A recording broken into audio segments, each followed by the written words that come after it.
Hey class, this is Mr. Kramer and today's lesson is on order of operations. So I expect you to head your video notes with the title Order of Operations, and we use order of operations when we're trying to evaluate or simplify an expression. So let's start off with what are the order of operations. Order of operations start off with G.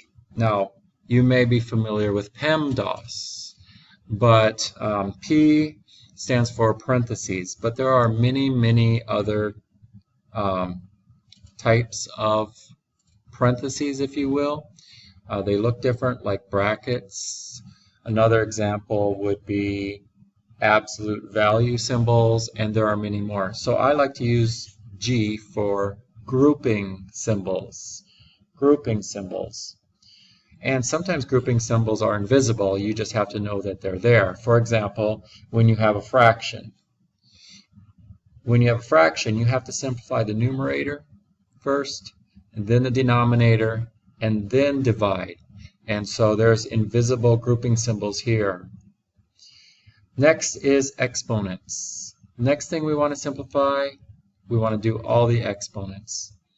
Then multiplying and dividing. And the order depends on which one comes first. So we move from left to right. So we may do dividing before multiplying if it comes first when moving across the expression from left to right. Same thing with addition and subtraction. Whichever one comes first is the one we do first, going from left to right. But we do not do the adding and subtracting until last, unless of course it falls within the grouping symbol. So let's take a look at this. So example number 1, we have to do the grouping symbols first. Well, you can see there's two sets. There's parentheses and brackets. So we want to start with parentheses. So within the parentheses, we want to simplify this. So we notice we have adding and multiplying. So of course we do multiplying first. So this is going to give us 12. And then we want to do adding second. So 5 and 12 is 17. So at this point you may want to rewrite the problem. And that's going to be 17. Since I evaluated what's inside the parentheses, I took away the parentheses. Next, we have brackets, so we start all over again. So inside we're going to do exponents first. So here we're going to have 4. And then we're going to do, now notice we have subtraction and addition.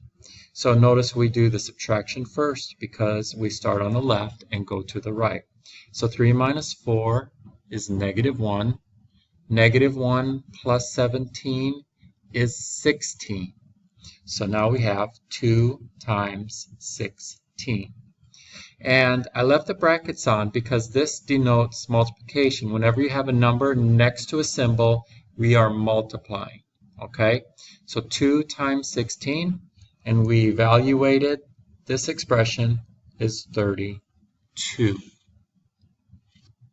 Okay, so next example, we're going to start off with grouping symbols. So we have brackets.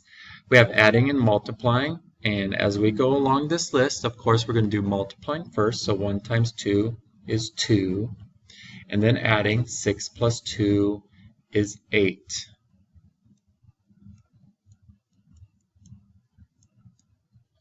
Okay, next, starting over here, looking through here, we start over, no more grouping symbols. Any exponents? No. Any multiplying and dividing? Yes. So we must do this first. So we have, and then 30 divided by 3 is 10. Okay? And then adding and subtracting from left to right. So we start over here. 40 minus 8 is 32. Great. And so what I would do next is, after I've done a couple examples with you, I would give you a third example to do. And then when you come to class, I would check your answer to see if you got it right. And if a lot of people got it wrong, then I know that I really need to go over this again in class before you start on today's activity. So let's see, we're at 5 minutes. Perfect. Nice short video. Thanks for watching, guys, and welcome to Algebra 2 Pre-AP.